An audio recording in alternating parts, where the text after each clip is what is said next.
Et si la vie était un jeu? T'es-tu déjà posé cette question? Et si la vie était un jeu? Et si tout ça, tout ce que l'on expérimente n'était qu'un simple jeu? Et si tout ce que l'on voit n'était que pure illusion? Si tu pensais ainsi, est-ce que tu te comporterais toujours de la même manière? Est-ce que tu réagirais de la même manière? Est-ce que tu penserais de la même manière? Est-ce que tu verrais le monde de la même manière? Je ne pense pas. Et si peu importe ton point de vue, le jeu de la vie existait vraiment, et que tu es déjà en train de jouer en cet instant, mais que tu ne connais pas les règles. Si tu ne connais pas les règles d'un jeu, comment veux-tu gagner? Tu en sortiras toujours perdant parce que le jeu sera contre toi. Et c'est pas toi qui joueras. Alors le but d'un jeu n'est pas de gagner, on est d'accord là-dessus. Le but d'un jeu, selon moi, c'est d'expérimenter, d'apprendre, de comprendre, de prendre du plaisir, de s'éclater, de s'amuser. Il faut que ça soit fun, sinon c'est pas un jeu. Mais si tu ne connais pas les règles, tu perdras tout le temps, et même si tu t'amuses en cours de route, tu ne prendras pas vraiment du plaisir. Parce que perdre constamment, c'est jamais bien fun. Perdre une fois, 2 fois, 3 fois et gagner la fois d'après, c'est extraordinaire. Parce que tu peux expérimenter cette polarité. C'est ce dont on va parler aujourd'hui. La loi de polarité, la dualité qui est présente dans notre monde extérieur. Que l'un existe uniquement grâce à l'autre. L'autre ne peut pas exister si celui qui le précède n'existe pas, et vice versa. Pour simplifier, le blanc existe uniquement grâce au noir. Et le noir peut être perçu uniquement parce que l'on peut voir le blanc. L'un existe grâce à l'autre. Si tu veux pouvoir recevoir, il faut que tu donnes. C'est véridique. Si tu as une plante dans ton jardin, sur ton balcon, tu as envie que cette plante t'apporte de l'ombre. Fais en sorte que tes voisins arrêtent de te regarder et de t'épier tout au long de la journée pour voir ce que tu fais.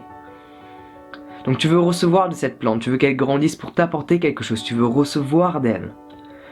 Pour cela, il va falloir lui donner de ton temps, de ton attention, de ton amour, de ton énergie, voire même de ton argent. Parce qu'il va sûrement falloir acheter de l'engrais si tu veux que cette plante pousse plus vite. Il va falloir lui donner de l'eau. Il va falloir que tu lui enlèves la poussière qui stagne sur ses feuilles pour qu'elle puisse capter les rayons du soleil. Il va falloir lui donner pour que tu puisses recevoir d'elle. Et ainsi est le jeu de la vie.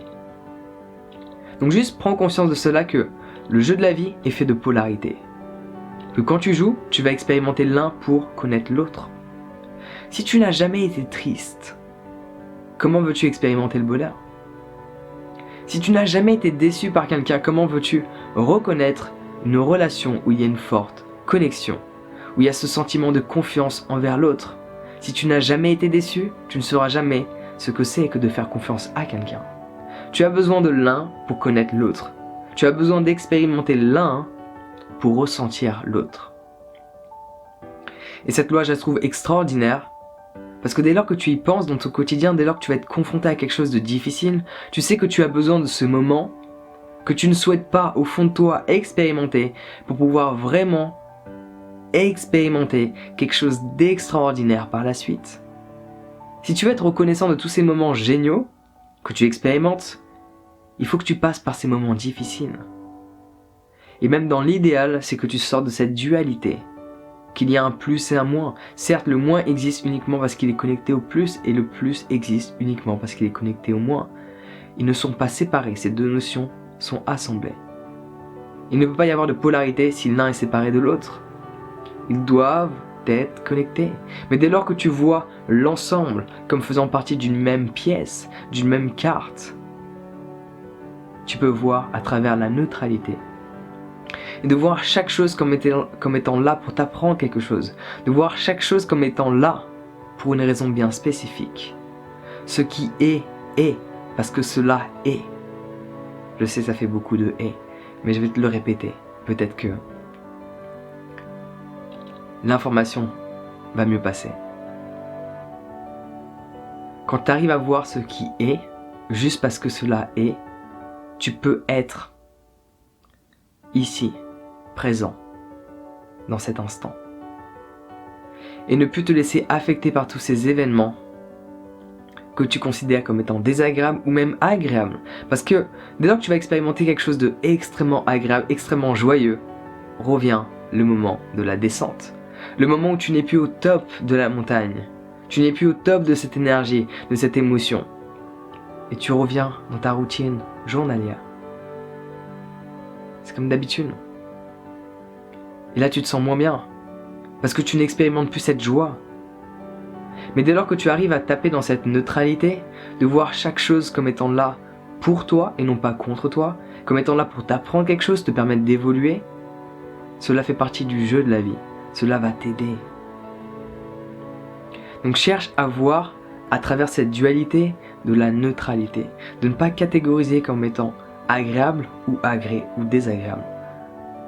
Alors certes, tu vas le ressentir, que vivre telle expérience, c'est pas la même chose que vivre telle expérience, mais dès lors que tu cherches la leçon dans cet événement, tu vas te libérer de cette dualité pour expérimenter la neutralité. Et le jeu de la vie, il est fait ainsi. Tout ce que tu vis, c'est pour te montrer que la dualité est présente.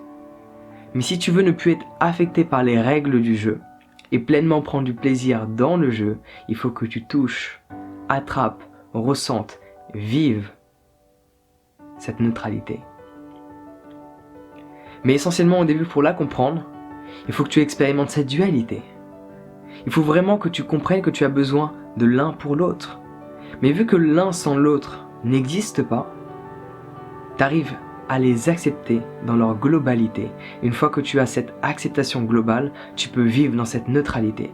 Mais tu ne pourras jamais vivre dans cette neutralité si tu n'acceptes pas les moments désagréables et que tu acceptes uniquement les moments agréables.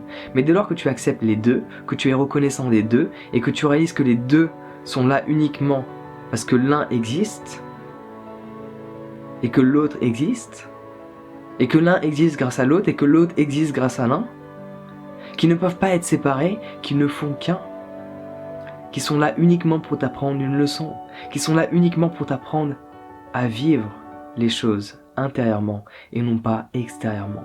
Parce que la dualité est extérieure et la neutralité est intérieure. J'espère que c'est clair comment fonctionne le jeu de la vie. Donc il va falloir que tu donnes ton temps, ton attention, ton énergie, ton argent pour comprendre ce jeu de la vie. C'est comme au Monopoly. T'as beau avoir des hôtels sur plein de rues, tu vas toujours tomber sur des rues où c'est toi qu'il va falloir que tu donnes. Parce qu'il va falloir que tu aies ce sentiment de recevoir. Mais une fois que tu as appris à donner, que tu as appris à recevoir, tu peux juste être, faire partie du jeu. Mais quand tu fais partie du jeu de la vie, tu es le jeu parce que c'est toi qui décides de changer les règles. Dès lors que tu vis de l'intérieur et non plus de l'extérieur, tu n'es plus affecté par toutes ces règles de dualité. Tu commences à créer les règles que tu souhaites expérimenter parce que tu vis de l'intérieur à l'extérieur et non pas de l'extérieur à l'intérieur. Parce que les règles, il y en a certaines qui sont basées dans cet univers. Il y en a certaines que tu ne peux pas changer. Mais la plupart des règles, surtout celles créées par l'humain, la plupart des règles sont uniquement reliées à ta manière de percevoir ce qui est. Tu penses que cela va se dérouler ainsi, que cela va être ainsi, par rapport à ton vécu, à ton passé. Par ce fait, tu penses que la règle du jeu de la vie est telle qu'elle. Mais c'est uniquement ta perception. Et ça, tu peux le changer dès lors que tu vis de l'intérieur à l'extérieur et non pas de l'extérieur à l'intérieur. Que tu tapes en toi, dans cette neutralité. Voir ce qui est tel que c'est, et non pas par rapport à ton interprétation de ce qui est. Et là, tu peux changer les règles du jeu. Et là, tu peux donner une nouvelle interprétation à ce qui est, pour pouvoir expérimenter davantage de joie dans ton quotidien et profiter pleinement du jeu de la vie. Et en soi, de gagner à ton propre jeu, parce que ce jeu inclut uniquement toi. Il m'inclut, il inclut les autres personnes, mais il dépend de toi, comme il dépend de moi. Et la partie que tu joues est uniquement reliée à toi, elle est connectée aux autres, mais ce que tu ressens, il y a uniquement toi qui le ressens. Peu importe le jeu que tu veux jouer, que ce soit le Monopoly, un baby-foot, un billard ou peu importe ce que tu veux. Peu importe les jeux que tu as pu connaître dans ton enfance. Ce jeu n'existe uniquement par rapport à ton ressenti. S'il n'y avait pas de ressenti, il n'y aurait pas de jeu. Il y aurait des éléments, des formes, des images, des matières. Mais ce sentiment de jeu existe uniquement via ton ressenti. Et le ressenti, c'est toi qui le crées à travers ton interprétation. Mais vu que tu vis dans cette dualité, à un moment donné, tu vas être « ouais, j'ai gagné » et à un autre moment donné, tu vas dire « ah, j'ai perdu ». Il va y avoir des grandes variations. Heureux, extrêmement triste. Heureux, extrêmement triste. Et le jeu de la vie est là pour t'apprendre que tu es juste là pour profiter, expérimenter, comprendre et évoluer. Et pour cela, il faut que tu vois les choses d'une manière neutre. Que si je joue, c'est pour apprendre. Si je gagne, c'est parce que j'ai compris. Si je perds, c'est parce que j'ai quelque chose à apprendre. Et le but n'est pas de gagner, parce que le jeu de la vie n'a pas de fin. Il n'y a pas de ligne d'arrivée, il n'y a pas de temps. Il y a juste de la compréhension et de l'expérimentation pour pouvoir vraiment vivre dans cette neutralité et cette équanimité de ce qui est. Tel est le jeu de la vie, de la manière dont je le perçois. J'espère que ça a été clair, j'ai essayé de poser des mots sur certaines choses qui sont plus faciles à ressentir plutôt qu'à exprimer. Sur ce, prends soin de toi. Tu vois, là, en fait, j'avais l'impression que c'était pas moi qui parlais. Là, c'est moi qui parle. C'est comme si les mots venaient et sortaient. Donc prends soin de toi, passe une bonne journée et on se voit bientôt.